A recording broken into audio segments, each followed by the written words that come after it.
എനിക്ക് നമ്മളെ ഫോളോവറില്ലേ എന്തോ ഗിഫ്റ്റ് അയച്ചിട്ട് ഇതാ നമുക്കിന്ന് സാധനം കിട്ടിയിട്ടുണ്ട് ഉമ്മച്ചി തരും. ഉമ്മച്ചില്ല കാക്കാക്ക് താങ്ക് യു നോക്കിട്ട് പറയും.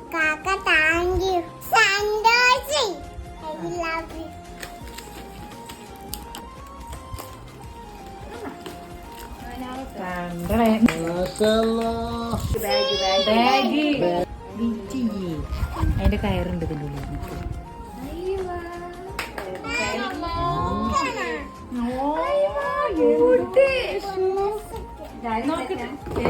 മുക്കത്തുള്ള ഒരു അയച്ചു കൊടുക്കാം.